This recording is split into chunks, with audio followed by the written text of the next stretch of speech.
Welcome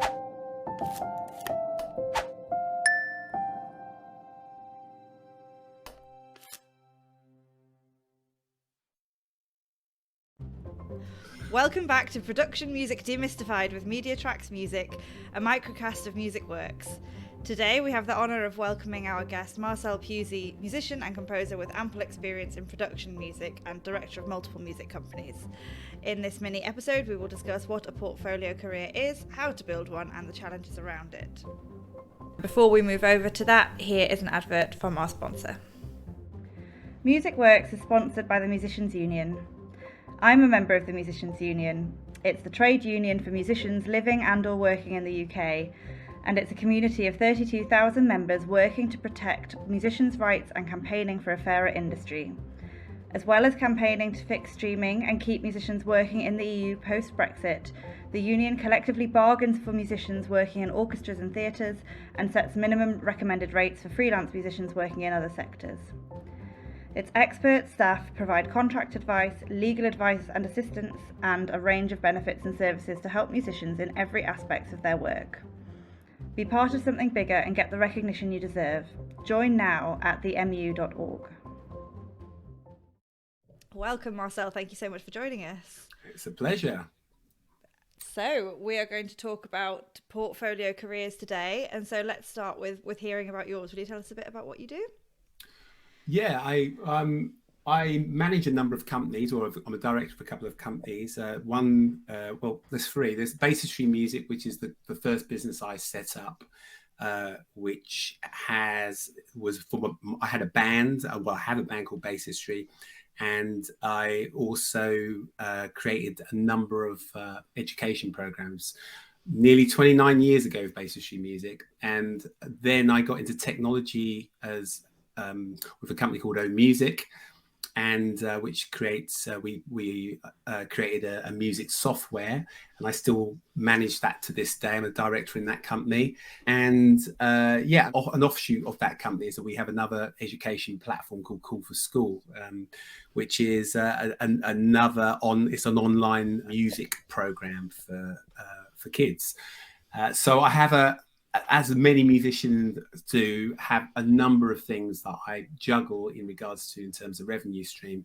But production music, obviously from the Basistry Music side of things in terms of composition, that's how I got involved with music production. So yeah, with my band initially, the first production music that I did was one of the albums was taken up by a gentleman who actually worked for Audio Network, actually, and that's how I got involved with production music, really through him. I didn't really know much about it up to that point, and then some of that music was used from that album was used within production music, and I got into it from there. So it was from your performing and composing for performance career that you were led into production music.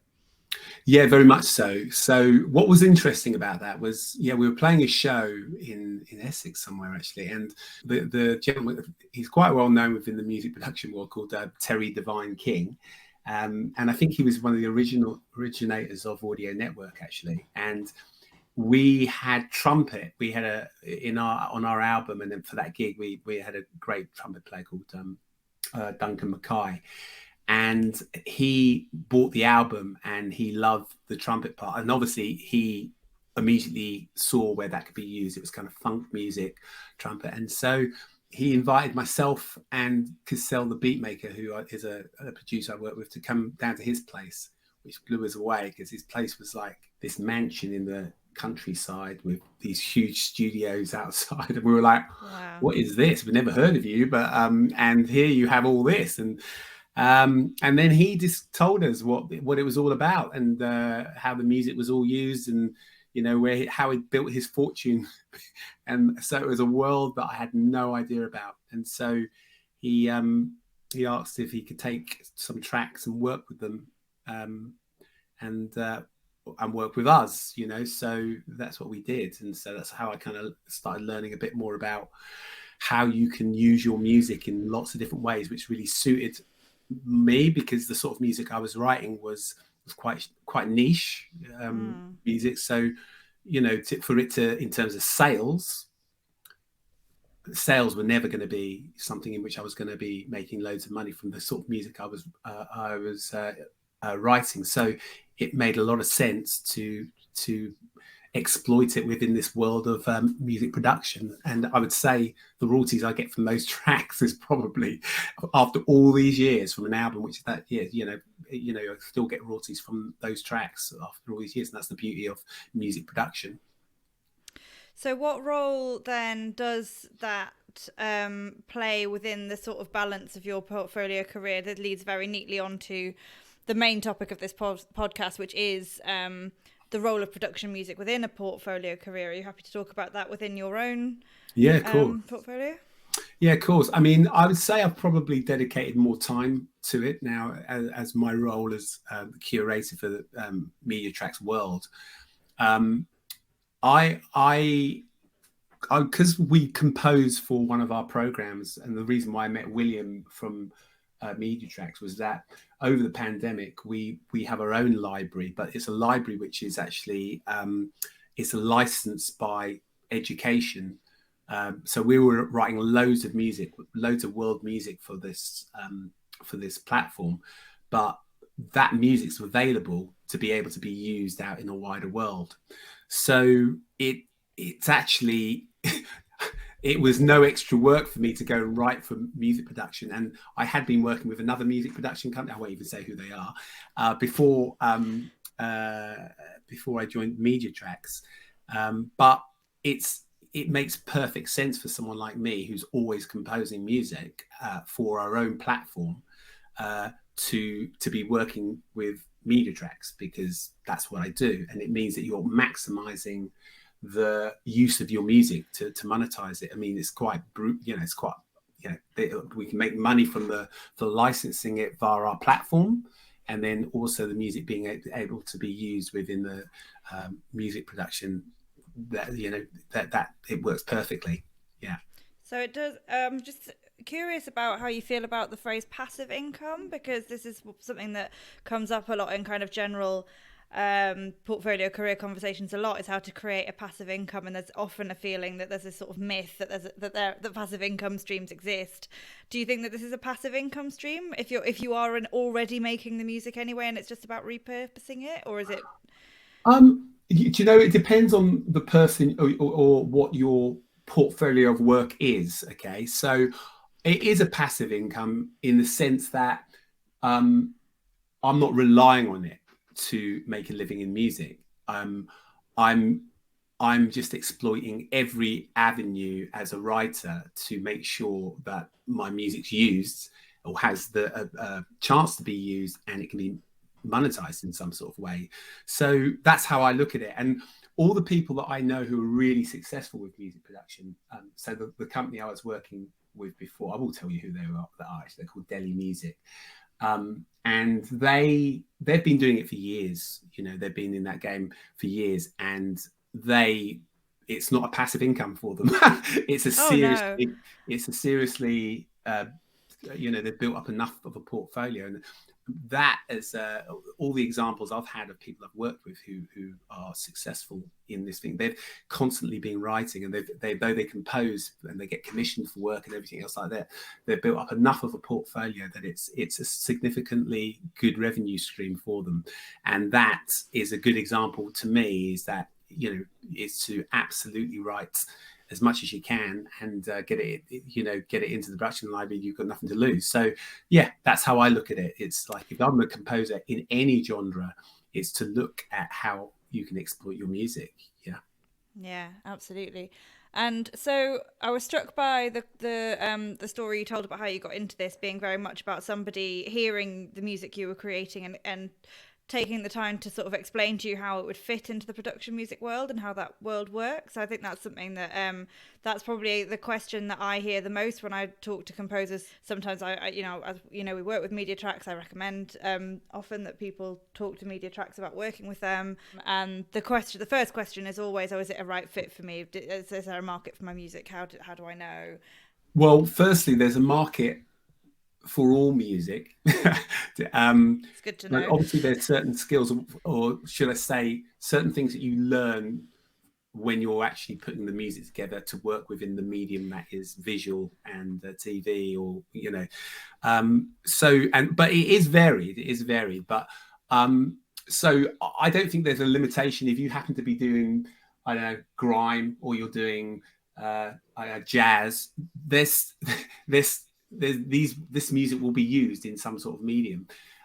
So the important thing is to learn about how you adapt it so that it can be used within production music, and that's not like a big leap. So that's all I did, is I just learned from people who were doing it, how you go about making it something that's got more potential to be used, but that you really don't have to be limited by your genre. If you depending on what you're kind of writing, there's a place for it. You just have to watch TV or watch an ad and hear all the different styles of music which are used within that. So you're right to say, Katie, to go and talk to production music and put your music forward and see whether they think there's a place where it could work. And not only that, I think also, just from a compositional point of view, I think it's a great thing, a great skill to be able to explore composing in different genres. It's that's what I've learned a lot, just listening to different. I've just done a piano album, and I've written piano for bands and stuff like that, but then you hear it in the context. There's a lady I know who's super successful called Helen Jane Long, and she used to be with Audio Network years ago, but she's her own composer in her own right, and does her own albums, everything like that. But just even listening to her piano gets loads of placements, and just listening to how she goes about doing her music. I'm not saying I'm copying her, because I'm not, but there are certain skills that she has, and you start seeing, all right, look, they place that arpeggiated stuff. Oh, they're using that kind of underscore there.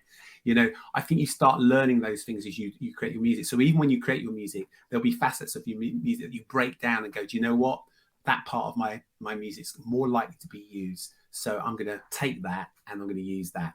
And I think it's those skills that you learn. That's really interesting. So, like earlier in this series of microcasts we've had conversations with people about about the sort of mechanics of writing for sync, but I don't think we've had a conversation about how to think about the music that you've already written in the context of adapting it for sync. Is there any more kind of principles you can offer about that? Yeah, I mean, look, one thing I'd always say is one, when you're watching Netflix or you're watching a program, actually listen to what is going on. Listen to what melodies they use, listen to the kind of groove, listen to the underscore of what's going on. That gives you a good idea already, because that music's being used. In my case, I think the music which is the most successful usually has had a really strong melody line, because for certain types of programs, say something like MasterChef, or location. You hear those little grooves that they play in between when they're walking here. That's where my music, and you can imagine there's MasterChef or location in New Zealand, and it's all over. So having a strong melody line can really work. And then the other thing is just the underscores, where it's hardly anything going on. That's used all the time. Just the bed that sits there underneath. So like I say, for me, and it's been the strong melody lines of horn lines which have been used a lot. And then obviously with the world music, it's within programs which are requiring that kind of that kind of music, and crossover music works well as well. So you can have a style of music, but you put a hip hop beat underneath it. That can work as well. So yeah, it's a real variety, but I'd recommend you just start listening to what's out there, and then within your own music, go, do you know what? I fit there. This would work for me. And so the way that's the way I've learned is really, really picking up on stuff that I listen to on TV, and then obviously speaking to people who are quite experienced within that area. One of the guys I work with, Robert Logan, he does a lot of I've done a couple of collaborations with him. He does a lot of documentaries and stuff, and it's really interesting from a compositional point of view, the textures that he can work with and how he creates those textures. And he's working with directors all the time, and understanding, you're going to have some dialogue here. So we just need to leave that space there so that the dialogue can go on. And you're literally, what's the word for it? You're aware of how it could be used, and therefore you make sure that you make your music adhere to the possibility of it being used in a certain way. So they're big learning curves that I've learned over the years, is just those sort of things. So where would you start then if you're someone listening to this who has an existing portfolio career and wants to introduce production music as a strand to it? What would your first move be, would you say? My first thing would be is to identify a production company. So if you're with MediaTracks, it would be like you've got a load of music. We have something called MT Connect, which is somewhere where you can upload your music, or get in touch with a company and say, look, I'm writing this sort of music and let us listen to it. And then you can get the guidance, because we'll always respond to writers who come along and say, well, look, that sounds really great, that these pieces really work really well. You may need to work on it this way to make it workable. Is that possible? And go from there, really. So I think there's never been a time more in terms of the growth within this particular industry. You can imagine so many different platforms are requiring music. It's become quite a competitive market now, but the fact is it's a growing market. It's one area of the music industry which actually is growing.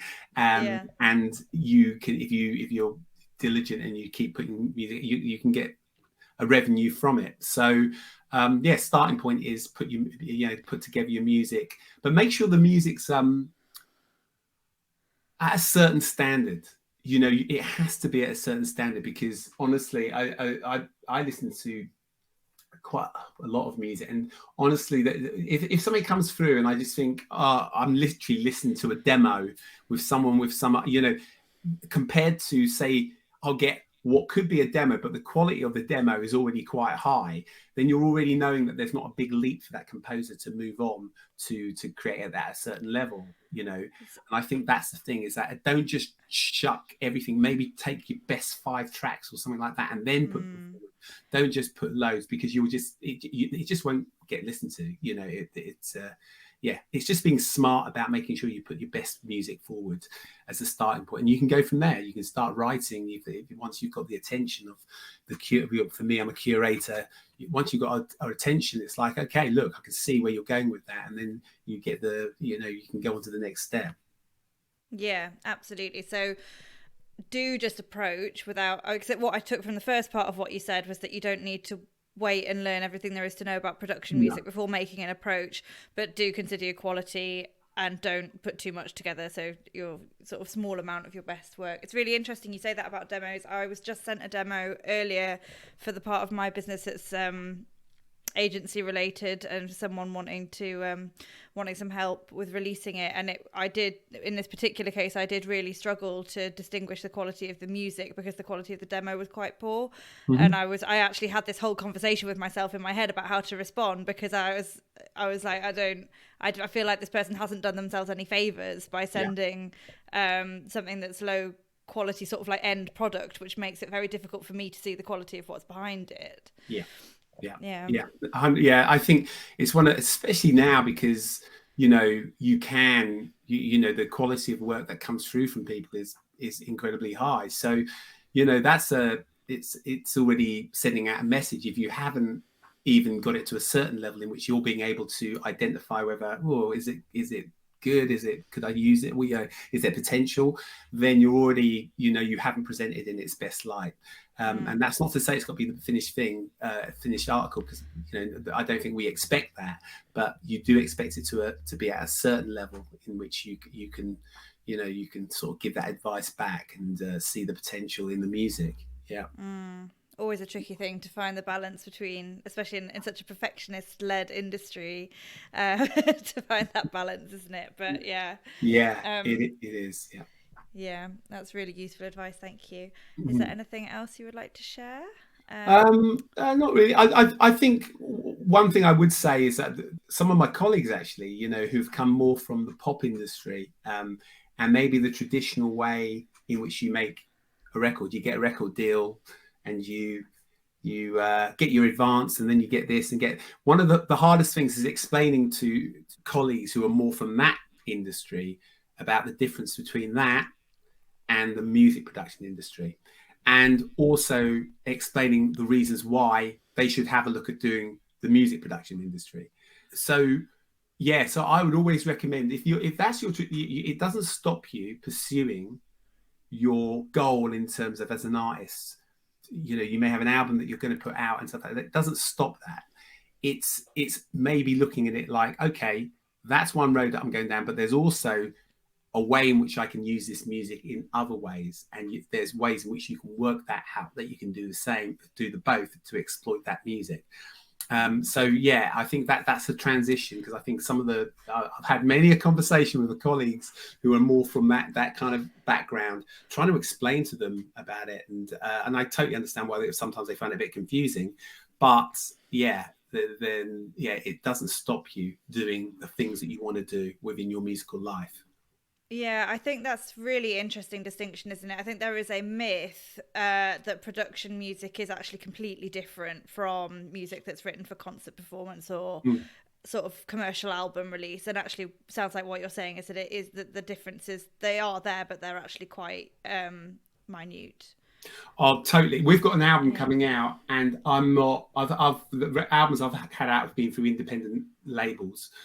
I'm putting this out via MediaTracks, because I'm not worried about the sales. In terms of the sales, I'm going to try and exploit the music for the music's point within production music, and then within my recording stuff, people can still go and buy buy it as a download or anything like that. But my priority is not the traditional way of doing a record coming out, because to be honest with you, I've had more success with my albums through production music than I have with the label. That's the reality. So with my type of music, I would definitely say it's an option for recording artists to look at production music in another way, in terms of realizing, you don't have to not do your record release and also be able to do production music. Yeah. And it's interesting actually to hear you compare the success of those two things, because actually when we talk to our clients about record releases in the commercial sense, they are primarily for marketing purposes, really. Obviously there is income to be made from streaming, but it is minimal, and it sounds as though not at all the same as what you're talking about if something gets picked up on the production music side, or as you say, the bulk of output creates a better income stream by the sound of it. It does, and also it means that you're not sitting there relying on releasing albums every couple of years. The great thing about production music is that you're writing all the time, and there's something really cool about having no limitations on how much you write. So I just think it's I just really enjoy the freedom of being able to write in different genres, and plus having my band, which is that sort of genre, and I can do the shows and all that sort of stuff. But it's it's a really it's a really enjoyable thing to get into, with all the different composers you can work with or collaborate with and everything. Fabulous. Tell us about your upcoming album release. It's quite soon, isn't it? It is. It's so it's called Short Stories. We're just getting it mastered at the moment. It's a real mixture of genres, which is what we did with the last album. What the hell do you call this? Was a real mixture. So it's from what the hell do you call this? Yeah. I love that attitude to naming an album. It's like, well, yeah. We may as well get in there before the journalists go, what the hell is this? Yeah. But that did great. That album did, in terms of it was interesting that the variety didn't put. I mean, there's a thread that goes through the way I write music anyway. But like this album's got my first dance track on it. It's got sort of electronica dance music. It's got African grooves on it, a whole range of stuff. But so, and really amazing players. I've got produced by a guy called Eric Cassell, the Beatmaker, who's the drummer for the Streets, and he got an Ivor Novella for Plan B's album, Strickland Banks. And all the players are just the top players. So it's taken us a while to do, but really pleased with it. Really pleased. And we're doing an album launch November the 28th at Pizza Express Live in Holborn. And it will be great. It coincides with MediaTracks' 25th anniversary. So it will be a really great evening. I'm looking forward to it. Me too. Fantastic. Thank you so much for your time and for sharing these really valuable and interesting tips and insights with us. It's been a real pleasure to talk to you about this. And you too, Katie. Great. Thanks very much for having me. Thank you so much. Goodbye. Bye.